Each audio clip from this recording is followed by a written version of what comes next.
ప్రభువును రక్షకుడైన యేసుక్రీస్తు పరిశుద్ధ నామములో శిలువ ధ్యాన ఆరాధన కూటములో 15వ దినములోనికి నడిపించిన ప్రభువును స్తుతిస్తూ ఈ 15వ దినం సంఘ సభ్యులు, విశేషంగా సంఘ ఉపాధ్యక్షులు ప్రియులు జోసెఫ్ గారి గృహంలో ఏర్పాటు చేయడం, మరి చేరువచ్చిన సంఘమంతటికి సంఘ స్టాండింగ్ కమిటీ నుండి కాపరిగా కుటుంబానికి ఇందు శుభములు దీవెనలు తెలియచేస్తున్నాను. దేవుడు జోసెఫ్ గారి కుటుంబాన్ని దీవించునుగాక. ఈ రాత్రి వేళ ప్రియ సంఘమా, ప్రియులారా, పరిశుద్ధ గ్రంథంలో నుండి మార్క్స్ వార్త 10వ అధ్యాయము 13 నుండి 16 వరకు గల దేవుని వాక్యాన్ని చదువుకుందాం. మరొకసారి జ్ఞాపకం చేసుకుందాం. తమ చిన్న బిడ్డలను ముట్టవలనని కొందరు ఆయన యొద్దకు చిన్న బిడ్డలను తీసుకొని వచ్చిరి. అయితే శిష్యులు చిన్న పిల్లలను తీసుకొని వచ్చిన వారిని గద్దించిరి. యేసు అది చూచి కోపపడి, చిన్న బిడ్డలను నా యొద్దకు రానియుడి, వారిని ఆటంకపరచవద్దు, దేవుని రాజ్యము ఇలాంటి వారిదే.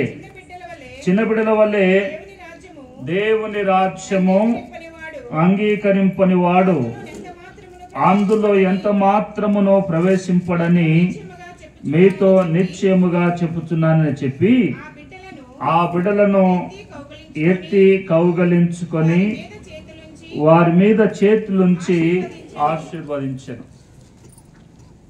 ప్రభునందు దేవుని వారలారా, ఈ రాత్రి వేళ మన అంశము చిన్న బిడ్డలను రానివ్వడం, చిన్న బిడ్డలని చేర్చుకోవడం.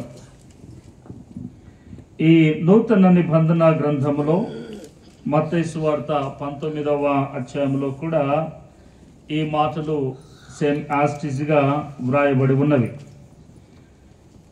ఈ మాటల యొక్క ఉద్దేశము, ఈ మాటల యొక్క తలంపు లేదా ఈ మాటల్లో ఉన్నటువంటి మాధుర్యం, యేసు ప్రభుల వారి వద్దకు ఒక దినాన తమ తమ యజమానులు, తమ తమ తండ్రులు లేదా తల్లులు యేసు ప్రభుల వారి దగ్గరికి చిన్నపిల్లలను తీసుకొని వస్తున్నారు. చిన్నపిల్లలని తీసుకొని వస్తూ ఉండగా ఈ శిష్యులు తేవద్దు, ప్రభు దగ్గరికి పిల్లలని తీసుకొని రావద్దు అని ఆటంకపరుస్తూ ఉన్నారు. చిన్నపిల్లలను తేవద్దు అని ఆటంకపరుస్తూ ఉండగా ప్రభు శిష్యులను కోపగించి, ఇటువంటి వారిదే దేవుని రాజ్యము, మీరెందుకు ఆటంకపరుస్తున్నారు అని చెప్పి ప్రభు శిష్యులను గద్దించాడు, కోపగించాడు. ప్రియులరా, నిజానికి దేవుని మాటలను మనం జ్ఞాపకం చేసుకుంటే, ఎందుకు యేసు ప్రభుల వారి దగ్గరికి చిన్నపిల్లలను ఎందుకు తీసుకొని వస్తున్నారు? తీసుకొని రావాల్సిన అవసరత ఏమొచ్చింది? ఎందుకు తీసుకొని రావాలి? ఏంది ఈ సాంప్రదాయం ఏంటి అని అంటే, ఆ దినాల్లో యూద మత ప్రావీణ్యములో లేదా యూద సాంప్రదాయం ప్రకారము ఎవరైనాను దేవునికి నాజీరు చేయబడినటువంటి వారు, అనగా దేవునికి ప్రతిష్ఠించబడినటువంటి వారు, దేవునికి ప్రతిష్ఠించబడిన వారి యొద్దకు చిన్నపిల్లలను తీసుకొని రావడము అక్కడ ఉన్నటువంటి సాంప్రదాయం. ఈ నాజీరు చేయబడిన వారు అనగా ఎవరు అనంటే, బైబిల్ గ్రంథంలో కొంతమందిని మనము చూడగలుగుతాం. సాంసోను ఉన్నాడు.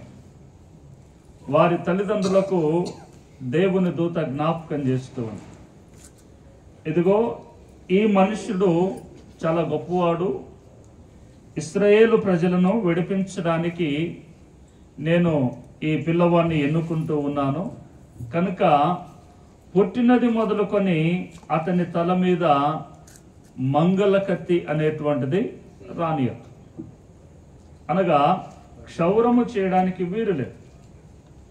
రెండవది, దేవునికి ప్రతిష్ఠించబడినటువంటి మనుష్యుడు ద్రాక్షరసం అనగా మత్తు పానీయము సేవించడానికి వీలు లేదు.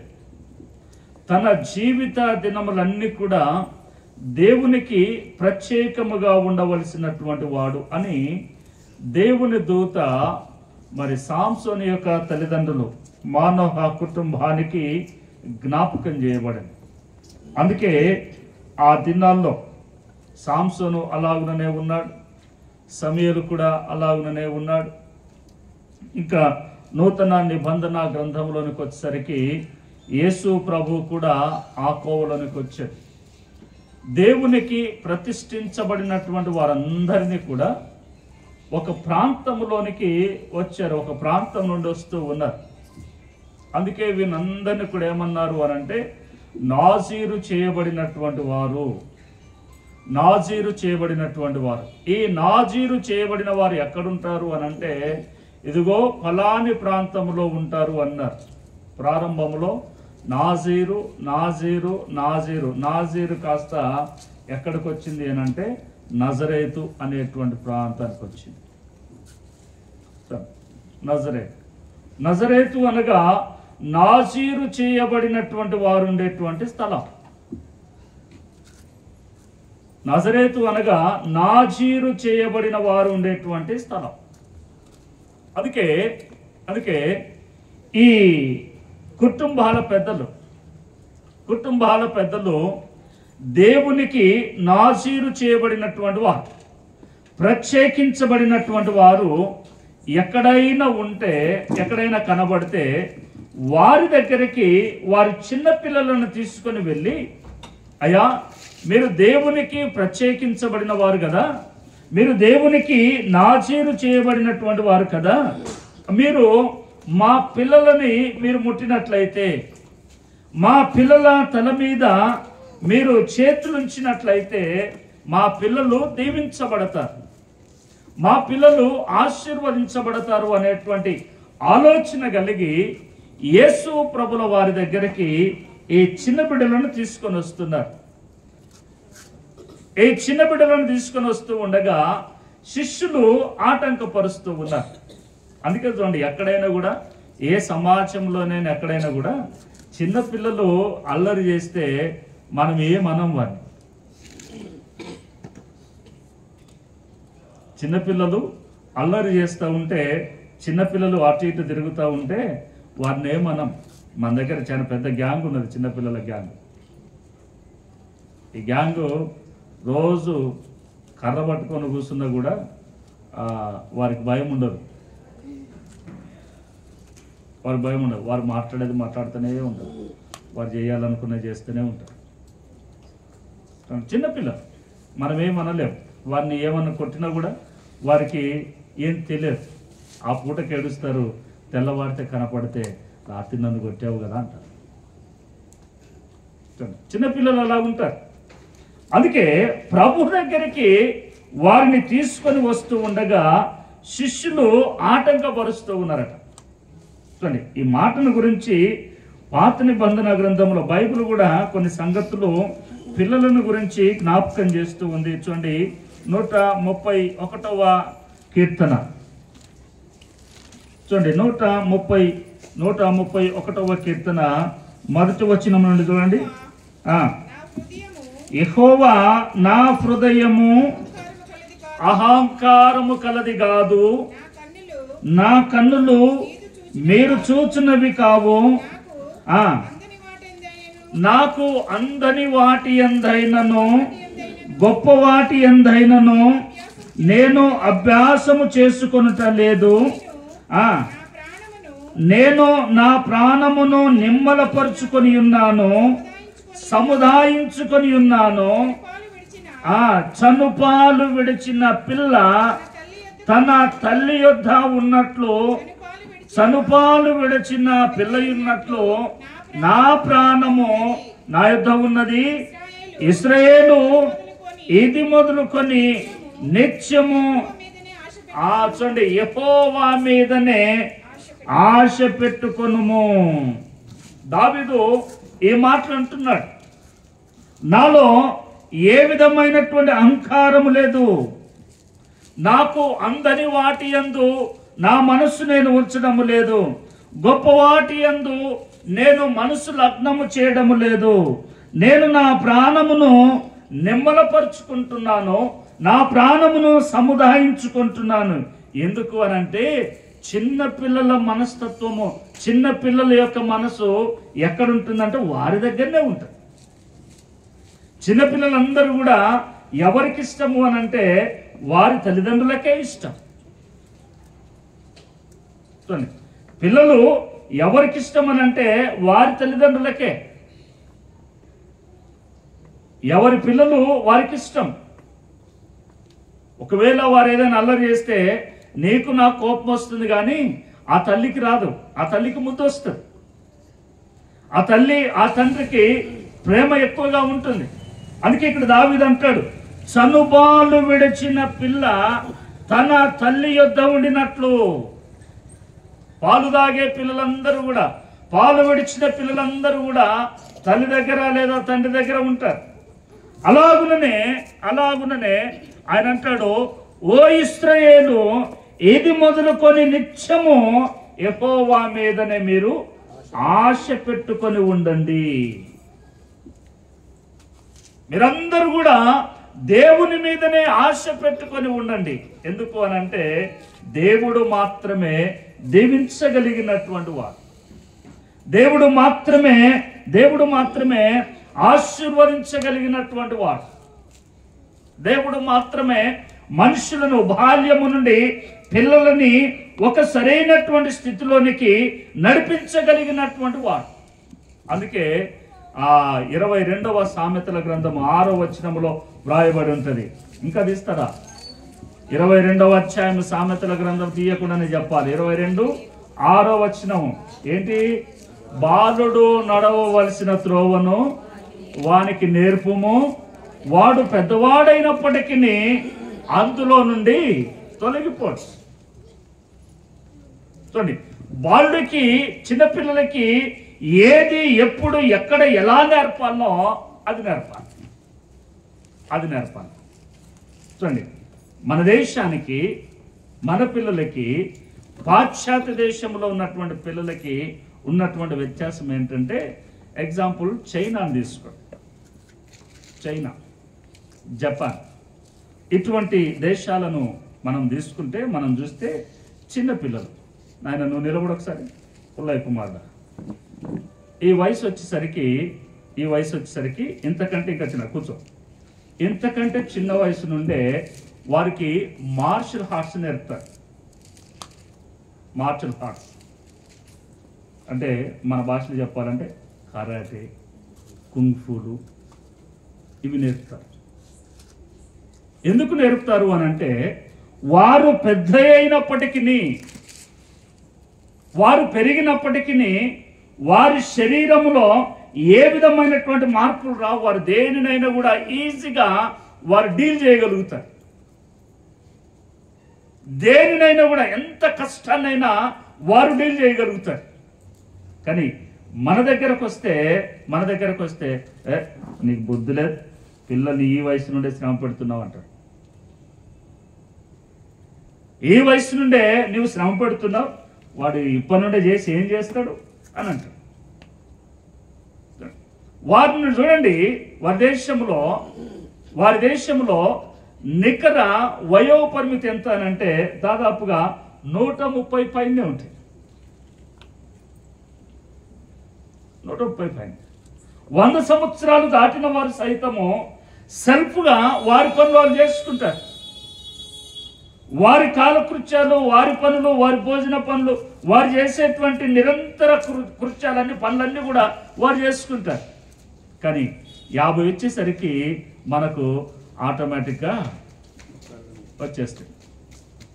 మనకు వారికి తేడా. మనమేంటి అని అంటే బాల్యము నుండి ఏది అలవాటు చేయాలో దానిని చేయం. బాల్యము నుండి ఏది అలవాటు చేయాలో అది చేయం. ఎప్పుడు చేస్తాము అని అంటే యుక్త వయసు వచ్చినప్పుడు మనం చేస్తాం. యవన దశకు వచ్చినప్పుడు మనము వారికి చెప్పేటువంటి ప్రయత్నం చేస్తాం, మనం నేర్పించేటువంటి ప్రయత్నం చేస్తాం. అందుకే మనకు సామెతలు కూడా ఉన్నాయి. మొక్కై వంగనిది, ఇప్పుడు చిన్నప్పుడు వాడిని వంచితే ఎలాగైనా వంగుతాడు, ఏ పని చెప్పినా చేస్తాడు. కానీ యవన ప్రాయంలోనికి వచ్చిన తర్వాత వానికి ఏదైనా చెప్పండి చేయలేడు.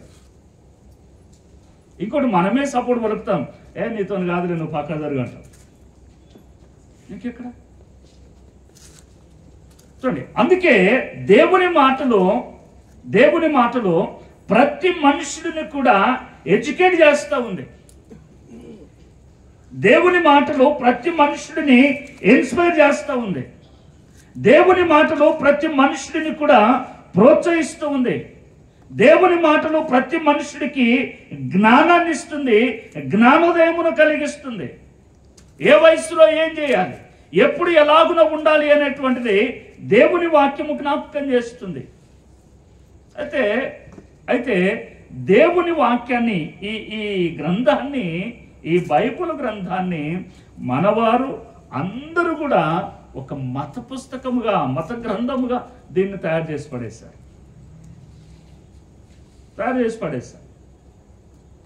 చూడండి, దీనిలో ఉన్నటువంటివి పిల్లలకి అభ్యాసము చేపిస్తే, దీనిలో ఉన్నటువంటివి పిల్లలకి అభ్యాసము చేయిస్తే తల్లికి తండ్రికి ఎంత గౌరవం ఉంటుందో దేవుని మాటలే జ్ఞాపకం చేస్తాయి. అందుకు ఒక మాట చూడండి, అపోస్తలుడైన పౌలు ఎఫెసు సంఘానికి, ఎఫెసులో ఉన్నటువంటి వారికి ఈ మాటలు జ్ఞాపకం చేస్తాడు. చూడండి, 6వ అధ్యాయము, ఎఫెసు పత్రిక 6వ అధ్యాయము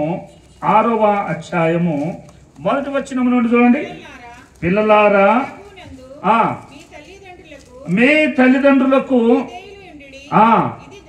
చూడండి, ఏం జ్ఞాపకం చేస్తుంది ఈ మాట? చూడండి, ఈ మాట ఏమి చెబుతుంది? పిల్లలారా ప్రభువునందు మీ తల్లిదండ్రులకు ఏమైందండి? విధేయులు. విధేయత వేరు, లోబడ్డం వేరు. విధేయత వేరు. విధేయత కలిగినటువంటి వాడు బాహ్య ప్రపంచంలోనికి వస్తే మీలాంటి పెద్దలను చూసిన అంకుల్, సార్, నమస్తే అంటాడు. విధేయత.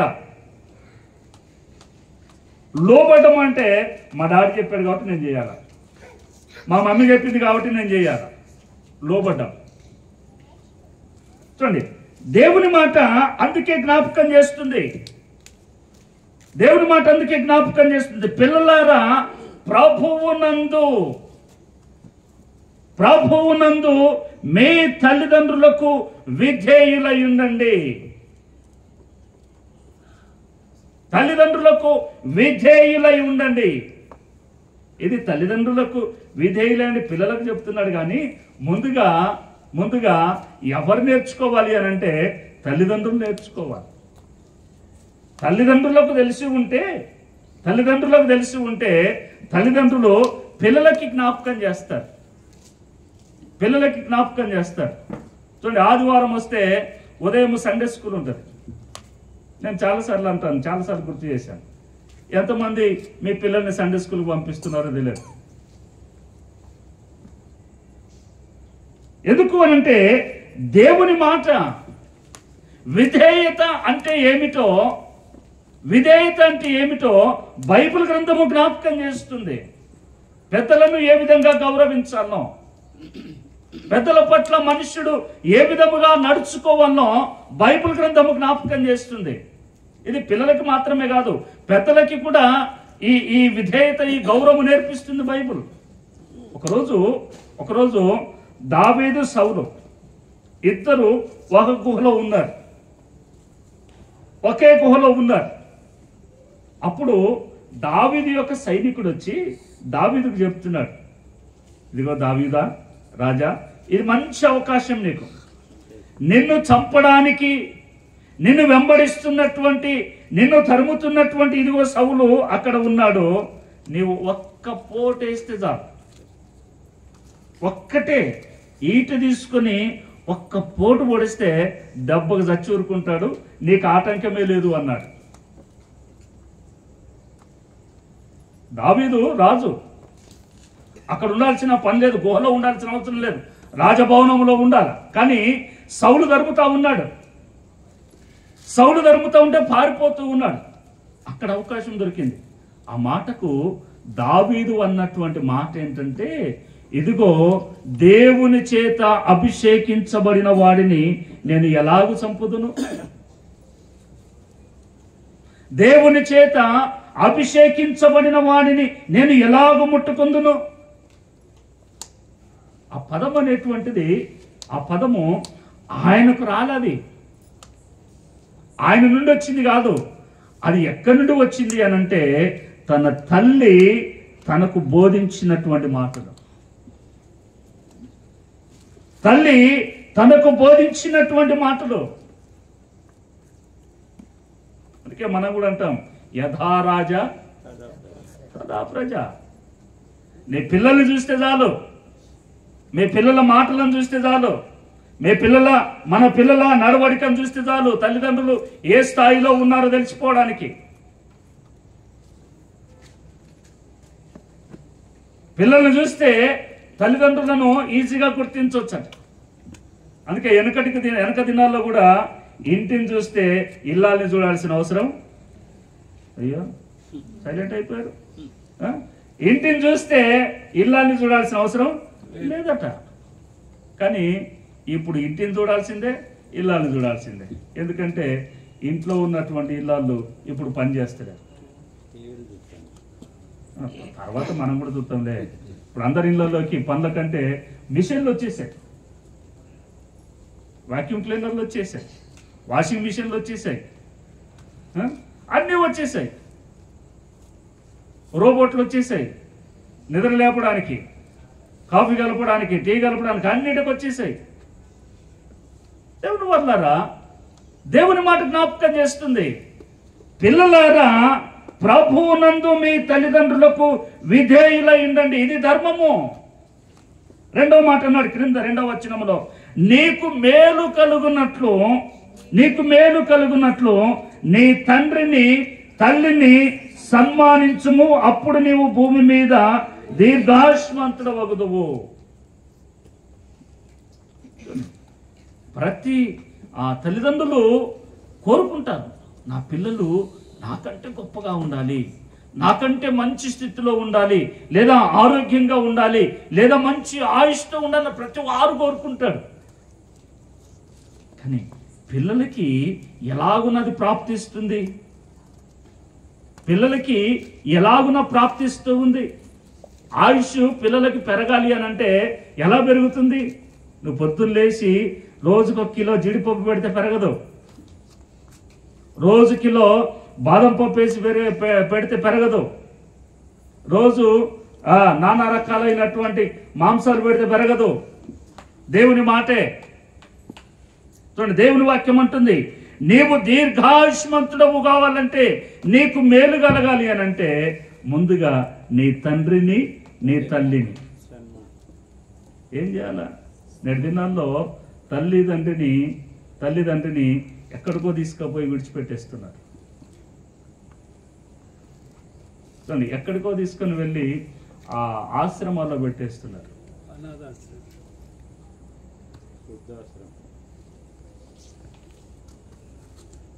దేవుని పర్లారా, ఎంత భయానకం చూడండి. అటువంటి వారికి ఏం కావాలి ఇప్పుడు? దీర్ఘాయువు కావాలన్నా? మాట చూడండి, నేను న్యూస్ చూశాను, పిల్లవాడట స్టేట్స్ నుండి వచ్చాడు, వచ్చి ఒకటే తల్లి, ఒకటే కొడుకు ఆ తల్లి దగ్గరకు వచ్చి, అమ్మ నువ్వు ఒక్కదాని ఎందుకు ఇక్కడ, నేను అక్కడ బాగున్నాను, మంచి ఇల్లు కొన్నాను, అక్కడికి వెళ్దాం అని చెప్పి ఆ తల్లిని ఆ ఉన్న ఇల్లు, ఊర్లో ఉన్నటువంటి ఇల్లు వాటిని మొత్తం అమ్మేసి డబ్బులన్నీ ప్యాక్ చేసుకొని తల్లిని కూడా సిద్ధం చేసుకొని బ్యాగ్ తీసుకొని బ్యాగ్లో బట్టలు పెట్టుకొని ఎయిర్పోర్ట్కి తీసుకుంటాం. ఎయిర్పోర్ట్లో కూర్చున్నాం. ఇక టైం అవుతా ఉంది. ఇలా కొడుకు చెప్పాడట, అమ్మ నువ్వు ఇక్కడనే కూర్చో, నేను వెళ్ళి నాకు టికెట్ తీసుకొని వస్తాను. టికెట్ తీసుకొని వస్తానని చెప్పి అక్కడికి పోయాడట. 1 గంట అయింది రావట్లే, 2 గంటలైంది రావట్లే, 3 అయింది, 4 అయింది, 5 గంటలైంది, 6 గంటలైంది. ఇదంతా అక్కడ పని చేసేటువంటి ఒక ఆయన గమనించాడట. గమనించి, ఎయిర్పోర్ట్లో పనిచేసిన గమనించి, ఏందమ్మా ఇక్కడ కూర్చున్నావు, ఎవరి కొరకైనా ఎదురు చూస్తున్నావా అంటే ఆమె అన్నదట, లేదయ్యా నా కొడుకు టికెట్ తేవడానికి పోయాడు, నా కొడుకు వచ్చిన తర్వాత మేము వెళ్ళాలనుకుంటున్నాం అన్నదట. నీ కొడుకు పేరేంది, ఎక్కడుంటాడు, ఏంటి అని అంటే ఆయన అక్కడికి వెళ్ళి ఎంక్వైరీ చేస్తే ఆ డాటా కొడితే ఆల్రెడీ కొడుకు దాదాపు 4 గంటల ముందే ఫ్లైట్ ఎక్కి వెళ్ళిపోయాడు. ఆ తల్లి అక్కడనే కూర్చున్నాడు. అమ్మ నీ కొడుకు ఆల్రెడీ వెళ్ళిపోయాడు, నీకు తెలిసిన వారు ఎవరైనా ఉంటే మరి చెప్తే నేను అక్కడికి పంపిస్తాను అని అన్నట్టు. అని అంటే అన్నదట ఆమె, లేదయ్యా నేను ఇక్కడే ఉంటాను, నాకెవ్వరు లేరు, నాకు చూడడానికి దగ్గర అంటూ వారు అటు ఇటు ఎవరు లేరు, నాకెవరు లేరు. మరి నాకెవరు లేనప్పుడు నా కొడుకు కూడా నేను తప్ప ఎవరున్నారు? నా కొడుకు ఆ దేశం లేదైనా కష్టం వచ్చినప్పుడు మరలా ఎవరి వైపు చూస్తాడు? నా వైపే కదా. కాబట్టి నా కొడుకు వచ్చేంత వరకు ఇక్కడనే కూర్చుంటానట. ఇది వీళ్ళక దీర్ఘాయువు. చూడండి, అత్తగోడల కోసం మంచిగా నవ్వుకుంటా ఉన్నారు. దేవుడి బిడ్డలారా, జ్ఞాపకం చేసుకోవాలి.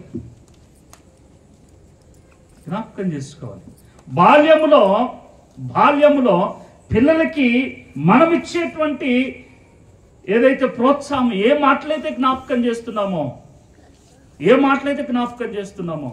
అవి తప్పకుండా పిల్లల యొక్క మనసులను ప్రభావితం చేస్తాయి. పిల్లల మనస్సులను ప్రభావితం చేస్తాయి. నువ్వేది చేస్తే నీ కొడుకు నీ బిడ్డ అదే చేస్తారు. నువ్వు ఎలాగున నడుచుకుంటే నీ కొడుకు నీ బిడ్డలు అలాగునే నడుచుకుంటారు. అందులో ఎటువంటి మార్పు ఉండదు. అందుకే దేవుని మాట ఇక్కడ జ్ఞాపకం చేస్తుంది. పిల్లలారా, ప్రభువునందు మీ తల్లిదండ్రులకు మీరు విధేయులయుండుడి, ఇది ధర్మము. నీకు మేలు కలుగునట్లు నీ తండ్రిని తల్లిని సన్మానించుమో, అప్పుడు నీవు భూమి మీద దీర్ఘాయుష్మంతుడు వగుదువు. ఇది వాగ్దానముతో కూడిన ఆజ్ఞలలో మొదటిది.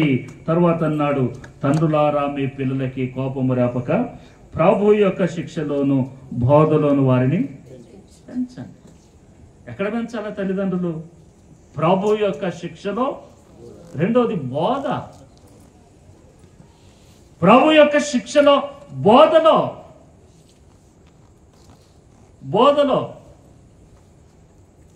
నేనంటాను, ఖచ్చితంగా చెప్తాను, ఎక్కడైనా మనకు వాక్యం దొరుకుతుంది అని అంటే బాప్టిస్ట్ సంఘంలో తప్ప మీకు ఎక్కడ దొరకదు. మీరు బయటికి పోతే 100కు 10 సార్లు, 10కి 100 సార్లు హల్లెలూయా స్తోత్రం ప్రైజ్ లార్డ్ అంటారు. ప్రైజ్ లార్డ్ స్తోత్రాలు హల్లెలూయా లేకుండా చెప్పగలిగిన ఏకైక మందిరం ఎక్కడైనా ఉందని అంటే అది బాప్టిస్టులో మాత్రమే చదువుకున్న పాస్టర్లు ఉంటారు. బాప్టిస్టులో మాత్రమే సిద్ధాంతం ఎరిగినటువంటి పాస్టర్ ఉంటాడు.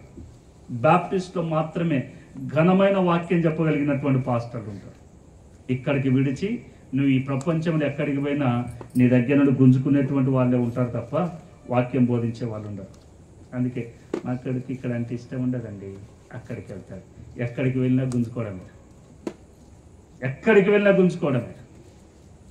అందుకే దేవుని మాట అంటుంది, దేవుని మాట జ్ఞాపకం చేస్తుంది, తండ్రులారా మీ పిల్లలకి కోపము రేపక ప్రభు యొక్క శిక్షలోను బోధలోను వారిని పెంచండి. రండి, కుటుంబ సమేతముగా కుటుంబంలో ఎంతమంది ఉన్నారో అందరు కలిసి ఆదివార దినాన, పరిశుద్ధ దినాన నీ ఇంటికి తాళము వేసి దేవుని మందిరంలో గడపండి. దేవుడు మిమ్మల్ని దీవిస్తాడు.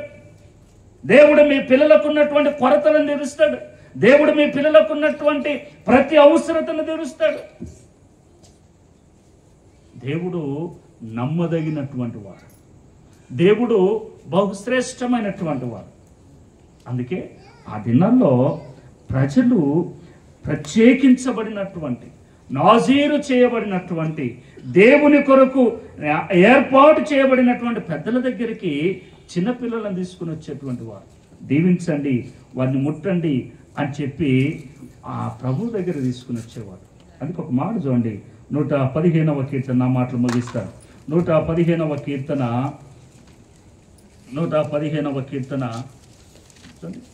దేవుడు ఎంత గొప్పవాడో, ఎంత శ్రేష్టమైన వాడో ఈ రాత్రి వేళ నేను జ్ఞాపకం చేస్తాను. 115వ కీర్తన 13-14 వచనాలు. 13-14. పిల్లలనేమి పెద్దలనేమి తన యందు భయభక్తులు గల వారిని చూడండి, దేవుడు ఎవరిని ఆశీర్వదిస్తాడట?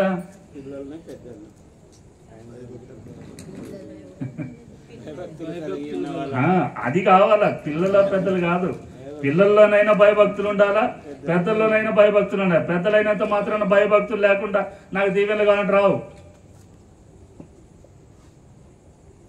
నేను అందుకే అంటాను, తండ్రి ఏ మార్గములో నడిస్తే పిల్లలు అదే మార్గములో నడుస్తారు. తండ్రి ఏ పని చేస్తే పిల్లలు ఆ పని చేస్తూనే ఉంటారు. ఇక్కడికి ఎప్పుడు ఏ మీటింగ్ పెట్టినా ఆయన వస్తాడు, మన మార్టిన్ లూథర్ గారు. రాగానే ఒక మాట అంటాడు, రత్నం సార్ అంటాడు. ఎందుకంటాడు అంటే మందిర పని చేశాడు.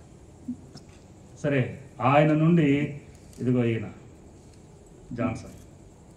నేనంటాను, నేను చూశాను కాబట్టి నేను అంటాను, ఎవరైనా సరే ఆ వెనుక ఉన్నటువంటి ఆ క్లాతులు ఉతికిన వాళ్ళు ఎవరు లేరు. క్లాతులు ఏమంటాను, దేవుని పట్ల ఒక ఆశ, ఒక ఆకాంక్ష, దేవుని పని చేయాలి అనేటువంటి తలం తల్లిదండ్రుల్లో ఉంటే అది పిల్లలకు వస్తుంది. అలాగనే తండ్రి దీవించబడితే పిల్లలు కూడా ఆటోమేటిక్గా దీవించబడతారు. అందుకే ఇక్కడ అన్నాడు ఆయన, పిల్లలనేమి పెద్దలనేమి తన యందు భయభక్తులు గల వారిని అందరినీ ఈ దేవుడు ఆశీర్వదించును. యెహోవా మిమ్మును మీ పిల్లలని ఏం పొందిస్తాడట? వృద్ధి. అందుకే మాకు తెలంగాణలో ఒక సామెత ఉంటుంది, కుండలో పువ్వ కుండల్లే ఉండాలా, పిల్లలు మాత్రం గుండ్రాలుగా ఉండాలంటే కాని పని. కుండలో ఉన్నటువంటిది అయిపోతేనే పిల్లలు ఇట్లా తయారవుతారు. కుండలో ఉన్నటువంటి పిల్లలకు పెడితే వారికి బలం వస్తుంది. అట్లనే దేవుని సన్నిధికి మనం వెళ్తే దేవుడు మనలను దీవిస్తాడు. దేవుడు మనలను దీవిస్తే ఆ దీవెన మన పిల్లల మీదకి వస్తుంది. అందుకే ఈ రాత్రి వేళ మనము తెలుసుకోవాల్సింది, మనము నేర్చుకోవాల్సింది ఏమిటి అని అంటే, దేవుని సన్నిధికి మనం ఎలాగూ వెళ్తున్నామో మన పిల్లలని కూడా దేవుని సన్నిధికి పంపించడం అనేటువంటిది నేర్చుకోవాలి. మనం ఒక్కలమే దీవించబడితే కాదు, మనము దీవెనలను ట్రాన్స్ఫర్ చేయలేము. దేవుని దగ్గర ఫోన్పేలు, గూగుల్ పేలు ఏముండవు. ఒకవేళ కుమారుడు డాడీకి ఫోన్ చేసి, డాడీ నాకు 500 ఫోన్పే చేయంటే ఫోన్పే చేస్తాం. కానీ దేవుని దగ్గర డాడీ నాకు నీలో ఉన్నటువంటి కొన్ని దీవెనలు నాకు ట్రాన్స్ఫర్ చేయంటే ఎటువంటిది పనిచేయదు. అక్కడ ఏ విధమైనటువంటివి ఇటువంటి శిష్టాలు ఏముండవు. ఎవరి దీవెన వారిదే, ఎవరి శ్రమ వారిదే, ఎవరి భక్తి వారిదే, ఎవరి భయభక్తులు వారిదే, ఎవరి విశ్వాసము వారిదే. ఒక విశ్వాసము మీద కుటుంబం అంతా వెళ్ళలేదు. అందుకే ఈ రాత్రి వేళ మనం జ్ఞాపకం చేసుకోవాలి. యేసు ప్రభుల వారు అక్కడ కూర్చుంటే ఆయన దగ్గరికి చిన్న బిడ్డలను తీసుకొచ్చారు. అయ్యా, మీరు ప్రత్యేకించబడిన వారు, మీరు దైవ కుమారులు, దేవుని కుమారులు, మా పిల్లల్ని ముట్టి ఆశీర్వదించమని ఆయన దగ్గర తీసుకొస్తే వీళ్ళు ఆటంకపరిచారు. తీసుకోపోకండి, ఇదేం పని అని ఆటంకపరిచారు. కానీ ప్రభు అన్నాడు, మీరు వారిని ఆటంకపరచొద్దు, నా యొద్దకు వారిని రానియండి. ఈ దినాన ఎంతమంది తల్లిదండ్రులు పిల్లలని దేవుని మందిరానికి పంపకుండా ఆటంకంగా ఉన్నారో మిమ్మల్ని మీరే జ్ఞాపకం చేసుకోవాలి. వారికి వచ్చేటువంటి దీవెనలు మనమే ఆపేస్తున్నాం, మనమే ఆటంకం అవుతున్నాం, మనమే వారిని వర్ధిల్లకుండా ఆటంకపరుస్తున్నాం. కాబట్టి అలాంటిది లేకుండా దేవుని సన్నిధిలో పిల్లలనేమి పెద్దలనేమి తన యందు భయభక్తులు గల ప్రతి వారిని కూడా దేవుడు ఆశీర్వదించడానికి ఆయన సిద్ధంగా ఉన్నాడు. ప్రియులారా, ఈ రోజులలో ఈ కంప్యూటర్ కాలంలో మనకంటే ఎక్కువగా పిల్లలకి భక్తి భావాలు ఎక్కువగా ఉన్నాయి, మనకంటే ఎక్కువగా జ్ఞాన సంపద వారి సొంతం. అందుకే ఒకసారి వారిని విడిచిపెట్టండి, దేవుని సన్నిధికి ఎంత గొప్పగా దీవించబడతారో, ఎంత ఉన్నతముగా ఆశీర్వదించబడతారో. మన పిల్లలు, మనమందరం, మన సంఘములో ఉన్న ప్రతి కుటుంబము కూడా అలాగున ఉండాలని ఈ రాత్రి వేళ జ్ఞాపకం చేస్తూ నా మాట ముగిస్తున్నాను. దేవుడి మాటలను దీవించును గాక. తల వంచుదాం, ప్రార్థన చేసుకుందాం. తల వంచుదాం.